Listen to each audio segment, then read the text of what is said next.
Hi and welcome to the 4-week weight waster program. Thank you so much for joining up. I'm just going to talk through the daily essentials just to give you a better understanding of why we're doing those. So the first one is we are going to have 3 meals a day. The reason for that is we want you to get your digestive system active in the morning. It's really important to load up in these meals. You can eat as much as you like on those food lists. I can guarantee if you have bigger meals, you will snack less, and that is better for the weight loss journey. Each meal must contain a form of protein and a form of fibre. Now you get the fibre from the veggies on the list. The reason is it stabilizes your blood sugar and it helps you keep feeling full for longer. So daily essentials, protein and fibre on your plate for the 3 meals. You've got to eat 3 meals a day. Now I want you to have a mug of bone broth a day as well. The reason for that is it's got the 24 amino acids required to heal your gut barrier. So when we heal your gut barrier, it reduces inflammation throughout your body significantly, and that also helps with weight loss as well. I want you to do some meal spacing. So yes, you can snack on foods that are on that food list. However, after your breakfast, lunch and dinner, I want you to have a 3-hour space where you do not consume food. The reason for that is we just want everything to completely break down in your stomach and then allow it to rest. So that helps with, the weight loss as well. Movement. So we need to be doing on average 10,000 steps per day or the equivalent over a week period. So if you've got a really busy Tuesday, for example, and you can't get out and get some exercise, don't worry about it, but just make it up on those other days. And that's got to be over a week period. So I don't want you to have your first week where you're smashing 20,000 steps a day and then the second week doing nothing. So it's about that consistency. Also, it can be the equivalent of, so if you did a 45-minute spin class at your gym, if you just punch that into Google AI and say, how many steps does that equate to? It'll punch back about 9,000. So we're just rough there, but just as long as you're getting that consistent movement a day. And also we're wanting to aim for about 7-hour minimum sleeps. The reason is a good sleep helps keep your hunger hormones in check. So you might note when you're really tired, you can often find yourself at the fridge without even realizing it. That's because your ghrelin hormone is overactive when you're tired. So just throughout these 4 weeks, if you can just get as much sleep in as possible, minimum hours of 7, go for it if you want more. So that's really going to help with your weight loss journey as well. On the Friday prior to you starting, I will email you the phase 1 food list. Now this goes for 15 days, the first 15 days. I'm not going to lie, phase 1 is really challenging. It's not challenging because you won't go hungry. There's no restriction on the amounts you can eat. It's just quite a restrictive food list.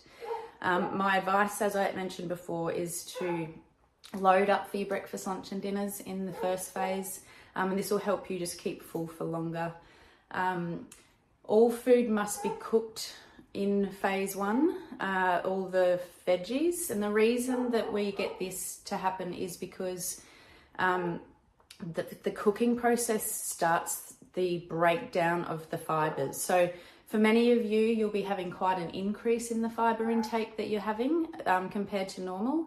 So this can make you feel a bit bloaty. It can, make your digestive system a bit uneasy at the start. So by cooking those veggies, we're going to make it nice and gentle and easy to digest. So my big advice is to get meal prepping this weekend, the weekend before you start. So go and look through the food list and do some big batch cook-ups. The veggie patties are great. They store really nicely in a Tupperware container in the fridge.